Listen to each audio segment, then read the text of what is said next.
Եվ այսպես փորձենք թվարկել պարամիտաները եւ բացատրել դրանց իմաստությունը։ Առաջի պարամիտան տալու պարամիտան է։ Դա սկսվում է, դա կրկին աստիճաններով է, ինչպես յուրաքանչյուր պարամիտան, եւ առաջին աստիճանում դա պատրաստակամություն է տալու յուրաքանչյուր շնչող էակին այն, ինչ իրականում նրան պետք է, այն, ինչի կարիք նա ունի։ Եվ տալու տարբեր աստիճաններ կան, եւ ամենամեծ տալը դա իհարկե իրերը չեն, ամենամեծ տալը դա օրհնությունն է, այն մեծ, ամենախորը սրտից եկող բարեմաղթանքն է, որ ընդհանրապես մարդ կարող է տալ մյուս մարդուն։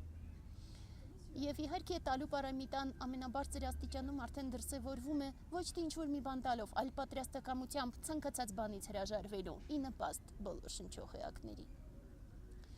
Երկրորդ պարամիտան շատ հաճախ ներկայացնում են որպես բարոյականություն, եւ սակայն խոսքը գնում է կարգապահության պահպանման։ Կարգապահության, որը շատ ավելի խորն է, քան մենք կարող ենք ընդհանրապես պատկերացնել, դա վինայայի պահպանումն է։ Դա պահպանում է այդ բոլոր ուխտերի, որը տալիս է յուրաքանչյուր մարդ զարգանալով եւ յուրաքանչյուր փուլում ավելի զարգացած լինելով, ավելի շատ ընկալելով փոխկապակցվածությունը, ինքը ընկալում է, որ շատ ավելի շատ սահմանափակումներ պիտի դնի ինքնին, հենց ինքը իր վրա, որպեսզի շատ ավելի զարգանա եւ կարողանա նպաստել բոլոր շնչող էակներին։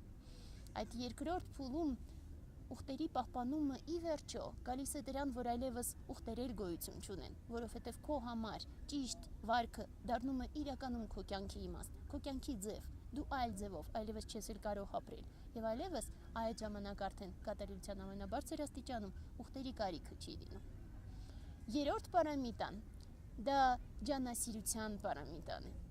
Եվ ջանասիրության մասին խոսելիս մենք սկսում ենք ամենամինիմալ աստիճանից, ծուլությունից հրաժարվելու։ Եվ դրա համար շատ հաճախ հենց թեկուզ մենք մեր աշակերտներին միշտ խորհուրդ ենք տալիս յուրաքանչյուր պահին, հենց դուք ձեզ բռնացնում եք ծուլության վրա, միանգամից հաղթահարեք դա, որովհետև ծուլությունը դա ամենաթույլ, բայց միաժամանակ մշտապես առկա հիմնական թշնամին է։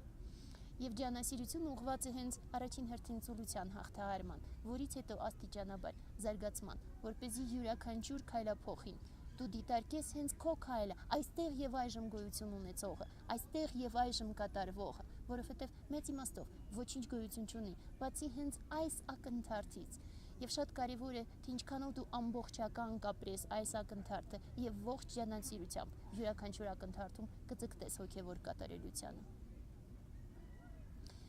Հաջորդ պարամիտան այլևս համբերության պարամիտան է։